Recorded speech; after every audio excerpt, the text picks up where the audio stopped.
To start off, would you say and spell your full name? Yeah, it's Rebecca Massie, Rebeccamassie. And where are the Massies from? Scotland. My husband was from Scotland. That the name came from. And what's your maiden name? Schaefer. Schaefer. And where are the Schaefers from? Well, it's supposed to be Germany, but I had my DNA done. And it doesn't show any German ancestors at all. So I'm really fascinated with how that works and our name was spelled Sheafor, which nobody can pronounce. Anybody that looks at that doesn't know what it says. So, I did DNA and I'm like 84% Welsh and British, English, and 14% Scottish and Irish. So I have absolutely nothing from the mainland Europe. And my granddad was supposed to have been 1/4 Cherokee Indian. That's a story I heard my whole life. And apparently... The DNA says no. Says no. So I have nobody to ask about that. But I do have 2 brothers that I begged to get DNA done to see if we can prove or disprove that. And they're both lawyers. So they won't do it. They're not about to give up their DNA to government, So I don't know how to. And how did you come to live in St. Louis? I came to nursing school. I was from Central Illinois, and I was in a very, very small town, 2,500 people. And which one? Altamont. Okay. Why did you come from someplace like I'm that? from Eureka, Illinois. So small town. Where is it? Near Peoria and Bloomington. Okay, so you're a little bit up further north. Yeah, I'm in between Vandalia and Effingham. Oh. Our little town is. Now to us, that's Southern Illinois. Yeah, that's Southern Illinois, yeah. To us, it's Central Illinois. But, I was a junior in high school and had no idea what I was going to do for a living, where I wanted to go to school. I didn't have any idea. And my little town was 85% German when I grew up, but I didn't realize that. I just thought Wolf and Schneider and Reese and Schwetfiger and all these names were I just thought they were American names. I had no idea. But it was all Lutheran, too. It was 85% German Lutheran. So 3 of the other girls were going to go to nursing school at Lutheran. So I said, okay, that sounds like a good idea. So that's how I got there to Lutheran nursing school in St. Louis. So then I never left. So tell me about that small town. What was it like? Your friends were very, very limited. And my mother wouldn't let me run around with any of the fast girls. So my girlfriend that I wind up having, her mother wouldn't let her run around either. So we decided that we should be friends in high school. And so really I had it was very small, so selective kind of group that I could run with. So what is a fast girl? Those who their mothers allowed to date at 14 and 15. Okay.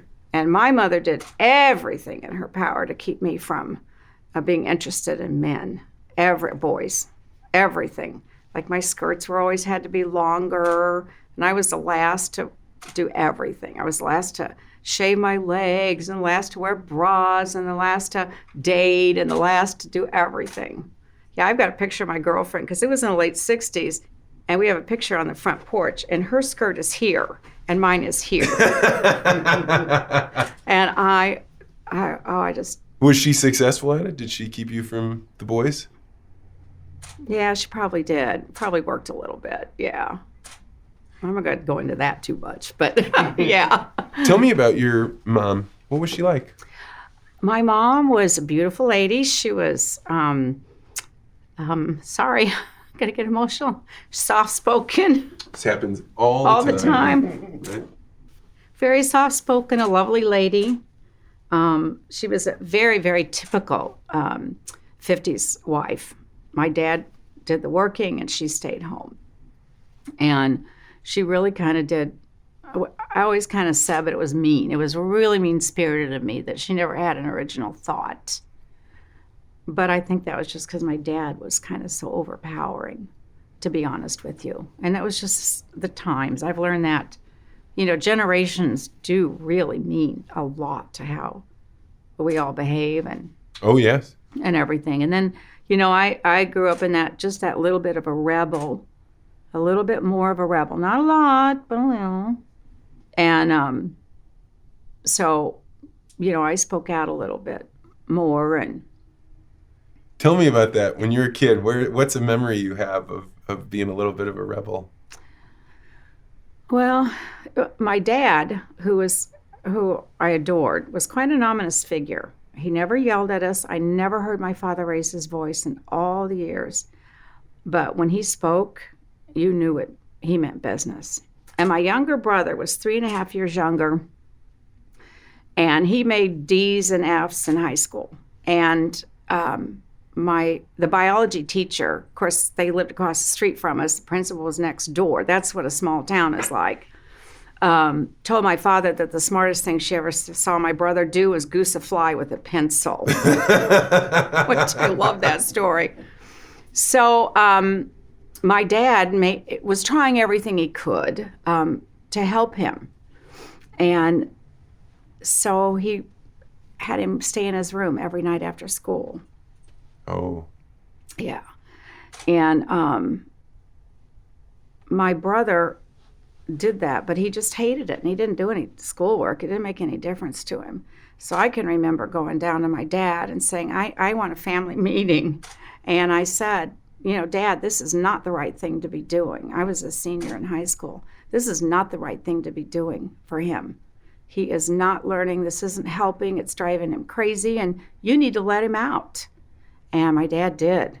And I was just shocked. And he hired tutors for him and then continue on. That's very compassionate of you. Yeah, I never thought of it that way. I always got blamed for all my brother's problems because I always took care of them for him. So I guess I was an enabler way back then, I guess. Maybe that's where it all started. So. One of my favorite questions to ask people is, who were your parents friends with? Who did they spend time with? My dad was a dentist in town, and they were friends with a physician. They were friends with, all the higher educated people. Our banker was next door. Like I said, the principal was over here.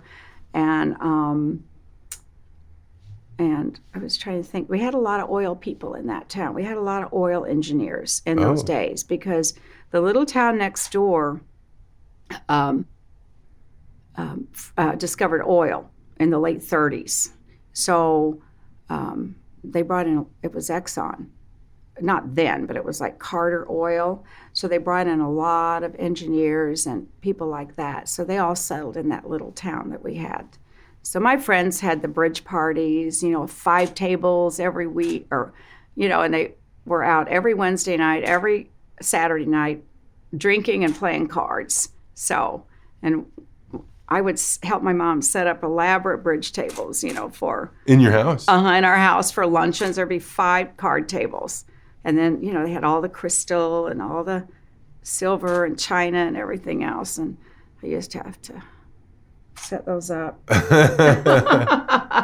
Yeah, so they were just very typical, what you would see almost on TV in the 50s. Yeah, it sounds like it.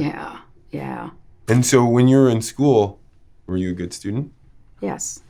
Yeah, I was a good student. I could have done even better. I got A's and B's without doing too much. Did you enjoy school? I didn't mind school. And testing was always like a challenge to me. I was like, oh, I like a test. I want a test. And, so I would always love to see how smart I was, I guess. And so I never got anxious or anything like that. But, yeah, I was a good student. A lot better than my brother was. But that brother, by the way, is a judge.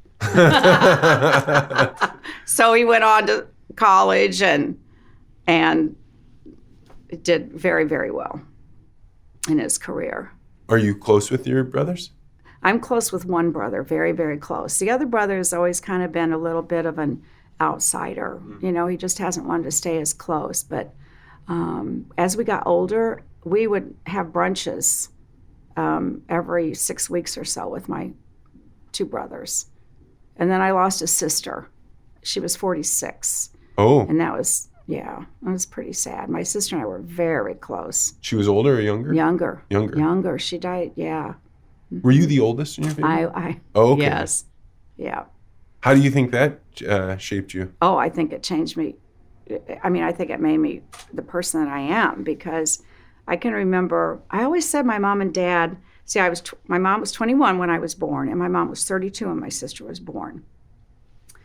And so I always kind of think that my mother gave up, just was not interested so much in parenting when my sister was born. So I took her. She was like my little doll, and I was 16, and I took her on dates with me sometimes. I'm sure the guys really love that, but, like an afternoon or something. And I used to wash her hair and do all of those things for her that normally my mother would have, but I just enjoyed it, and I just loved her. But the heartbreaking thing was when I left for school, she told me years later that she never, ever remembered me even living at home. Oh my gosh, my heart was broken. Yeah, so you would almost be more like an aunt than a sister. Yeah, but that changed when she was about 24, 25. Then all of a sudden, we got very, very close. And we were close until she died, really. Did you mentioned going to Lutheran school. Did your parents take you to church? No. No? Well, my mother did until we were 13. But my dad was not religious at all. But he let my mom do whatever she felt. And then by the time I was 13 or so, my mom didn't take us anymore, and I never pursued it. And so my younger 3 siblings never went at all. So let's talk about your career. This is so much faster than a normal interview is, so you're doing wonderfully. Oh, thanks. So you went into nursing. I did. Why did you choose that field? I have no idea. I have absolutely no idea. Was it the right field for you? Oh, absolutely.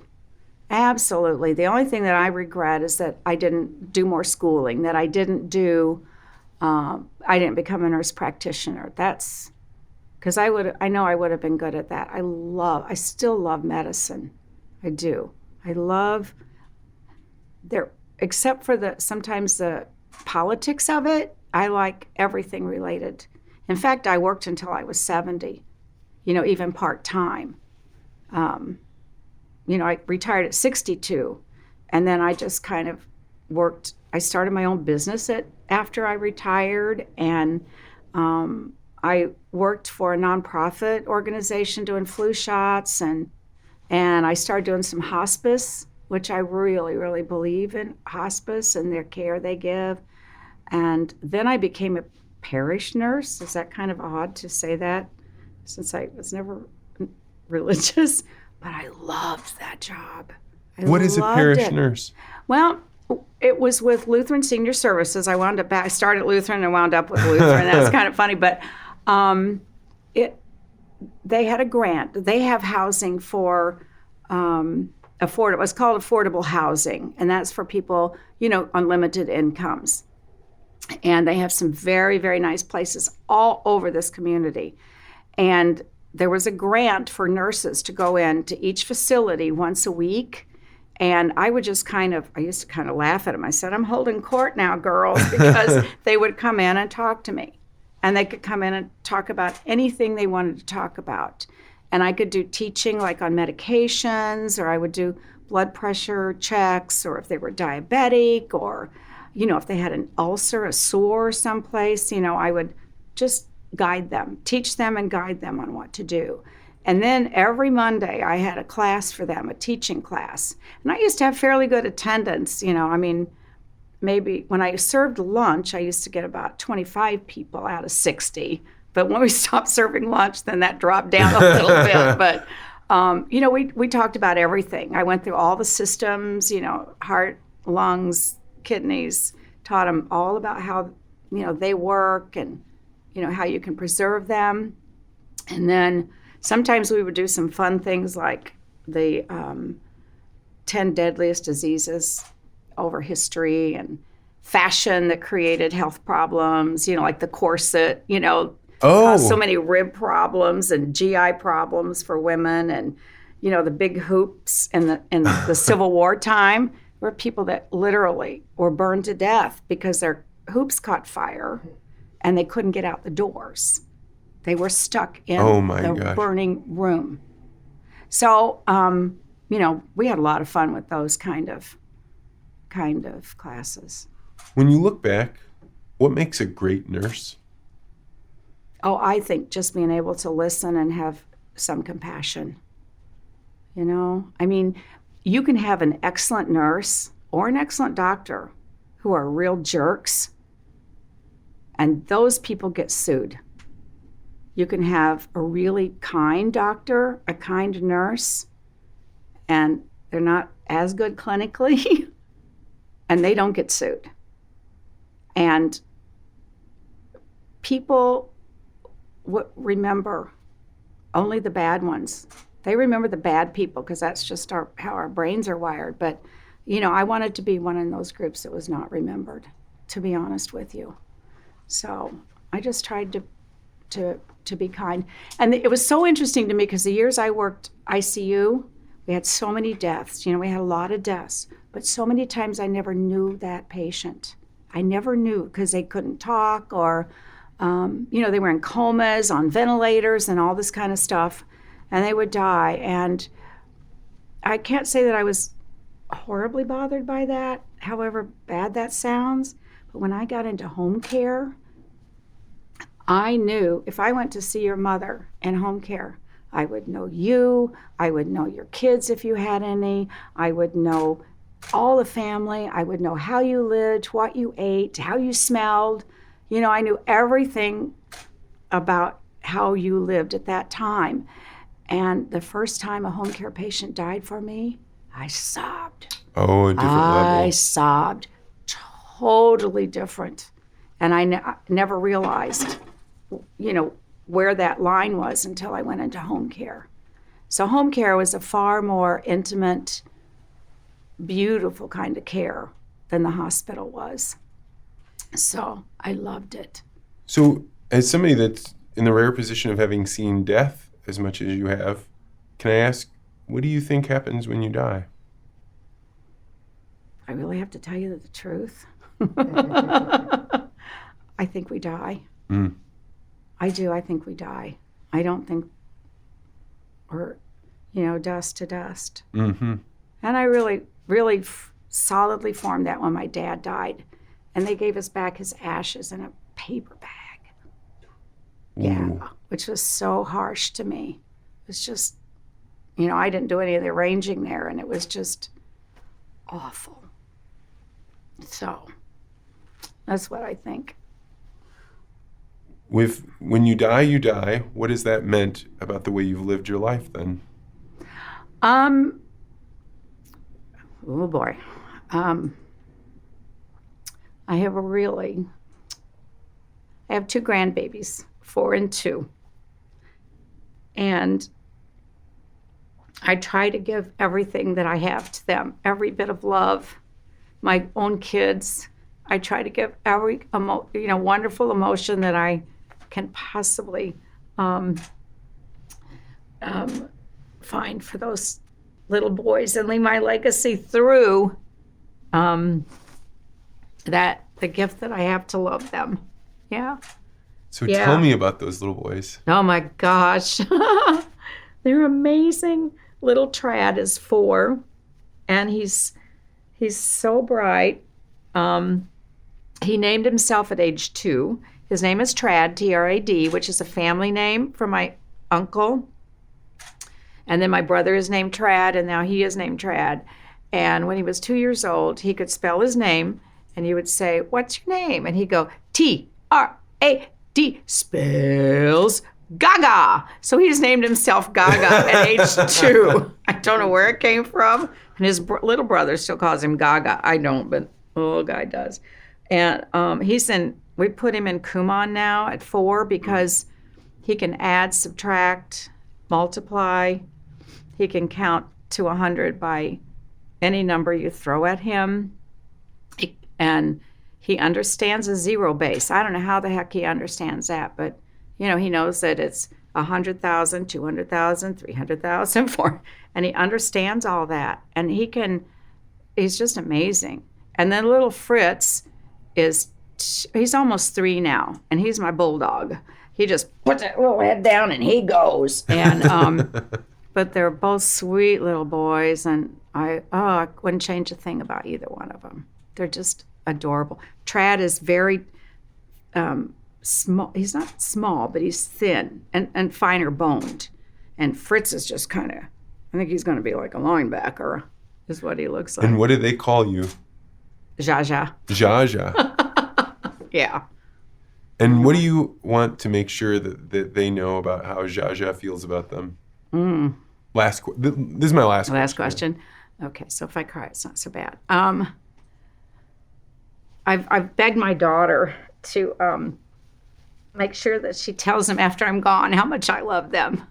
And we've got a lot of videos and things like that. And they get to come down for a night with me in bed, and we talk and we play and we have fun. And, I play the scary monster, and we just have a lot of fun. I'm crazy about him. I thought I loved my kids, but there's nothing like grandbabies to me. Just nothing. And the beautiful part of all this is we all live together in the same house. Oh. We chose to live in the same house. It's my daughter, my son-in-law, the 2 babies, his mother, because he's an only child, and me. So we bought a great big house together, and I have one wing of downstairs. She has another wing of downstairs, and they have the upstairs. And then we have a big family room in the middle downstairs. That sounds wonderful. It is awesome. Every day I get to see my grandbabies. Every day. And it just couldn't be better. Well, thank you You're so much for welcome. doing this. This was wonderful.